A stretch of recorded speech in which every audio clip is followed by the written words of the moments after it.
Hi நண்பர்களே, நலம் 360 சேனலுக்கு உங்களை அன்போடு வரவேற்கிறேன். இன்றைக்கி நம்ம வீடியோவில் எதை பற்றி பேச போகிறோன்னா, நம்ம பாரம்பரிய உணவுகளில் ஒரு சிறப்பு இடம் பெற்றிருக்கிற கீரை வகைகள் பற்றி நிறைய பேர் கேள்விப்பட்டிருப்பீங்க. அதில் முக்கியமாக பேசப்பட வேண்டிய ஒன்று தான் சிறுகீரை. நம்ம பாட்டி தாத்தா காலத்தில் எப்போவுமே கீரை சாப்பிட்டாங்க. அதனால தான் அவங்க நல்ல உடல் ஆரோக்கியத்தோட நீண்ட நாட்கள் வாழ்ந்தாங்கன்னு ஒரு பேச்சு இருக்குது. அதுபோல் நம்மளும் ஆரோக்கியமாக வாழணும்னா இந்த மாதிரி நிறைய கீரை வகைகளை நம்மளோட வாழ்க்கையில் சேர்த்துக்கணும். அதில் இருக்க நன்மைகள் என்னென்னு இப்போ நம்ம இந்த வீடியோவில் தெரிஞ்சுக்க போகிறோம். அதை தெரிஞ்சுக்கிறதுக்கு முன்னாடி நலம் 360 சேனலில் சப்ஸ்கிரைப் பண்ணாதவங்க சப்ஸ்கிரைப் பண்ணிக்கோங்க. மறக்காமல் பெல்லைக்கான ப்ரெஸ் பண்ணிக்கோங்க. வாங்க வீடியோக்குள்ளே போகலாம். ஃபர்ஸ்ட், சிறுகீரைனா என்ன?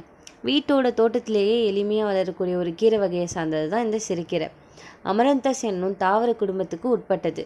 நம்ம ஊரில் சிறுகீரை, முளைக்கீரைன்னு பல பெயர்களால் இதை அழைக்கிறாங்க. இந்த சிறுகீரை சாப்பிட்றதால நமக்கு என்னெல்லாம் நன்மை இருக்குதுன்னு பார்க்கலாமா? இரத்த சோகையை குறைக்கும். சிறுகீரை அதிக அளவு இரும்புச்சத்து கொண்டது. பெண்களுக்கும் குழந்தைங்களுக்கும் ஏற்படும் இரத்த சோகையை குணப்படுத்த இது உதவுது. கால்சியம் நிறைய உள்ளதால் எலும்புகளுக்கு வலிமை கிடைக்கும். மூட்டு வலி, எலும்பு பலவீனம், ஆஸ்டியோபோரோசிஸ் வராமல் தடுக்குது. விட்டமின் ஏ அதிகமாக இருக்கிறதால கண் பார்வை தெளிவாக இருக்கும். கண்ணுக்கு சோர்வு வராமல் காக்கும்.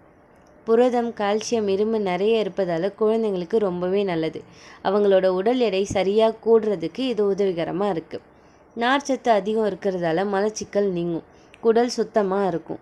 சர்க்கரை அளவை கட்டுப்படுத்தும். அதனால் நீரிழிவு நோயாளிகள் அடிக்கடி சாப்பிடலாம் இந்த கீரையை. உடல் நோய் எதிர்ப்பு சக்தியை அதிகரிக்கும்.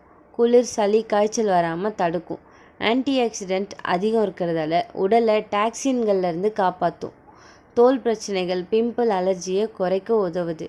கர்ப்பிணி பெண்களுக்கு நல்ல ஆரோக்கியம் தரும் உணவு தான் இந்த சிறுகீரை. இந்த சிறுகீரையை எப்படிலாம் சாப்பிடலாம், அந்த முறைகள் என்னென்னு பார்க்கலாம். கீரையை குழம்பு வச்சு சாப்பிடலாம். மசியல், அடை, கூட்டு, சூப் வடிவில் கூட இதை நம்ம சாப்பிடலாம். இதில் முக்கியமான விஷயம் என்னென்னா, கீரையோட வெந்தயம், பூண்டு அதிகமாக சேர்த்து சாப்பிட்டா சுவையும் ஆரோக்கியமும் அதிகரிக்கும்னு சொல்லுவாங்க.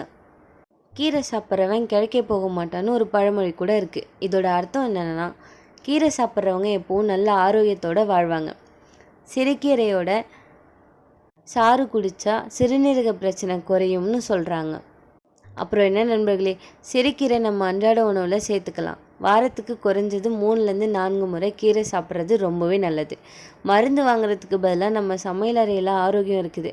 அதை நம்ம பயன்படுத்திக்கிறது ரொம்பவே நல்லது இல்லைங்களா? இந்த வீடியோ உங்களுக்கு பிடிச்சிருந்துச்சுன்னா லைக் பண்ணுங்கள், கமெண்ட் பண்ணுங்கள், ஷேர் பண்ணுங்கள்.